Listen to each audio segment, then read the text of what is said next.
What's up guys, Saf here on SuperSaf TV, and we've got the brand new Huawei P40 Pro in the house for an unboxing and detailed first look. Now this is one of three devices that Huawei have announced today. We've got the Huawei P40, we've got the P40 Pro, and then we've also got the Huawei P40 Pro Plus, which is quite a bit of a mouthful. Now the Pro Plus is going to be coming out a little bit later, and of course as soon as it's here, we'll be doing some SuperSaf style coverage. If you want to make sure you see that first, then do subscribe and hit that bell icon. Let's get to the P40 Pro. So the box here, Huawei P40 Pro, co-engineered with Leica. There's a big emphasis on cameras here on this device.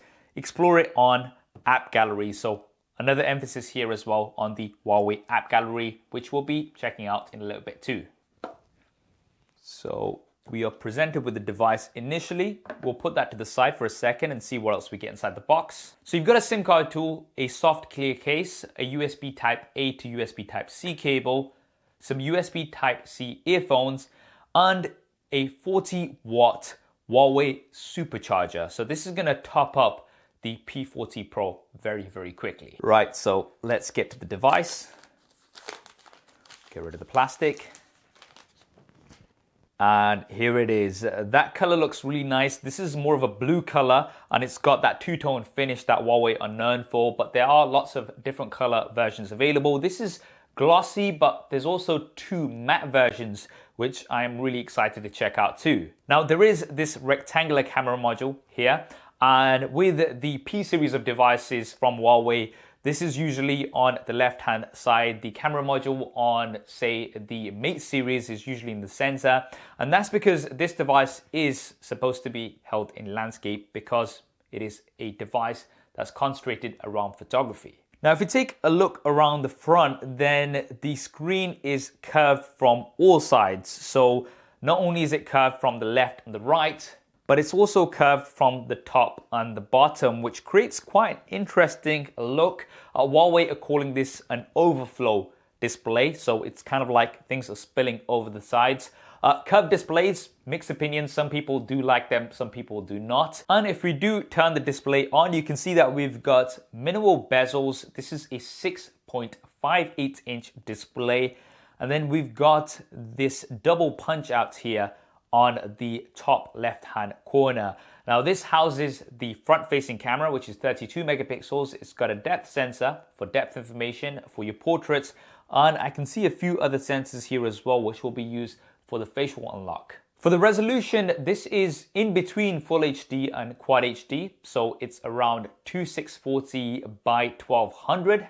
And this display also has a 90 Hz refresh rate, so things are very smooth. Now we don't have 120 Hz like we've got on some of the competition, and Huawei is saying this is to have more stable refresh rate across the board rather than kind of going up and down. So I'll let you know how I get on with my experience. 90 Hz is obviously better than 60 Hz, but it's not quite on the level of 120 Hz. But in terms of my first impressions, the display does look really good overall. It's sharp, it's vibrant, and viewing angles are also very, very good. Now within this display as well, we do have an in-display fingerprint scanner, which is very fast. It's 30% faster compared to the previous generation. And it's also got a 30% larger sensing area. And as mentioned, within the punch out, we do have the sensors for the facial unlock, which does seem to work really, really fast. This is supposed to also be improved in low light. Right, now let's take a look around the back. So we do have a very premium build, and it is IP68 water and dust resistant. And then we've got a quad camera setup. So firstly, let's talk about the primary camera. This is a 50 megapixel camera with an f1.8 aperture. And what's interesting is that instead of using the traditional red, green, and blue, it's actually using red, yellow, and blue. So this sensor type is something that Huawei introduced last year with the P30 Pro, and this allows you to get in a lot more light. So it should perform really well in low light.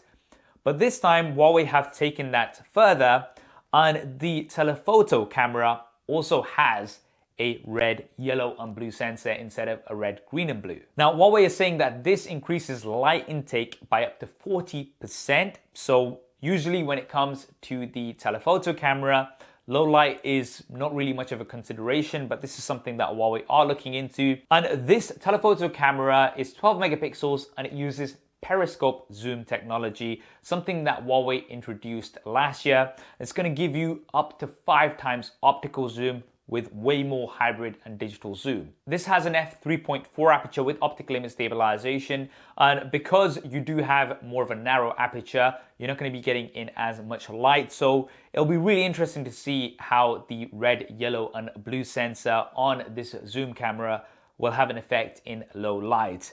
Now, in addition to that, we of course do have an ultra wide camera. This is 40 megapixels with an f1.8 aperture. It's going to allow you to get a lot more into your shots. And then we also have Huawei's time of flight sensor, which is going to help with depth information for your portrait shots. Now, there's lots of software improvements with the cameras as well, such as Huawei's 3rd generation AI engine. And we also have Octa phase detection autofocus, which is going to be using 100% of the pixels to focus. And Huawei is saying this should give you millisecond autofocus speeds as well as faster focusing in low light.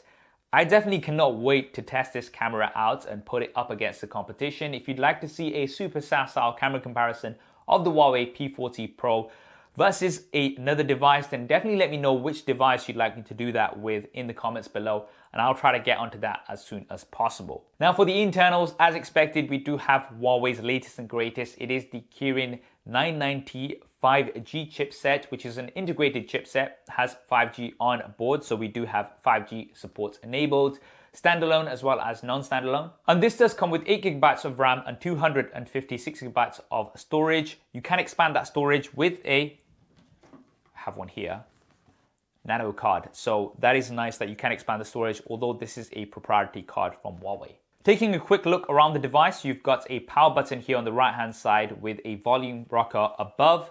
There's nothing on the left hand side. On the top, there is an IR blaster. Huawei is still keeping the IR blaster, which is quite impressive. At the bottom, there's a USB Type-C input. There's a SIM card tray, which also has space for the nano card. And then we've got a single bottom firing speaker, so you don't have stereo speakers on here. Right now for the battery, this is quite interesting because not only do you have the 40-watt charger that's included out of the box, very, very fast, but you also have support for 40-watt wireless charging.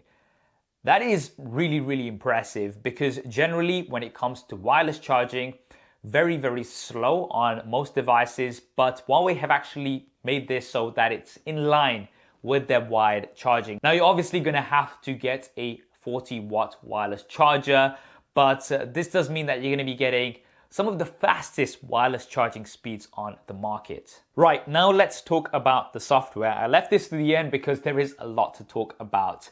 We do have EMUI 10.1 on here, which is based upon Android 10. But as you guys probably already know, you do not have the Google Play Store on here. And this is because of an ongoing trade war between China and the US. Now, we were all hoping for this to be resolved, but it's been a good few months and it still hasn't been resolved. So Huawei have been working behind the scenes to try to bring as many popular apps as they can to their Huawei App Gallery, and they've got over 3,000 engineers that have been working with lots of app developers to bring these over here. And having a look at the Huawei App Gallery, I can see lots of popular apps such as Snapchat, there's Telegram, TikTok, and for some of the apps that are not directly available on here, such as Facebook, if you do search for Facebook, for example, then it's actually gonna bring up a link to the official APK, which you can then download and install. So it's a few extra steps, but it does work. And there's also phone clone, which I found a lot easier. What phone clone essentially allows you to do is copy over most of the apps from your old device onto the P40 Pro. And this can be done wirelessly, and it was really, really quick. Now, of course, the core Google services are not going to be on here, such as Google Drive. Even YouTube, the app is not going to be here, although you can access YouTube via the browser.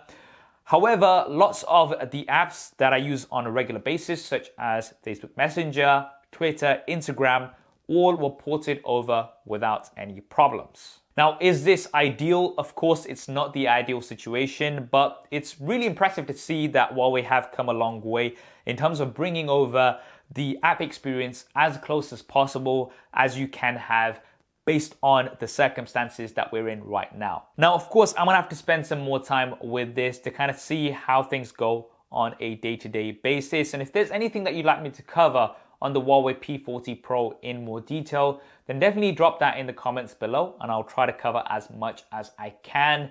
Now, in terms of pricing and availability, I've not been given pricing information as yet, but I'd expect this to be coming in at a similar price as the P30 Pro did, which was around £900 here in the UK. So I'd say between 900 to 1,000 would be my prediction. What do you guys think of the Huawei P40 Pro? Definitely let me know in the comments below. I hope you enjoyed this video and found it useful. If you did, then do hit that thumbs up button for me. And if you want to see lots more coverage with the P40 Pro and many other devices, then do subscribe and hit that bell icon. Thanks for watching. This is Saf on SuperSaf TV, and I'll see you next time.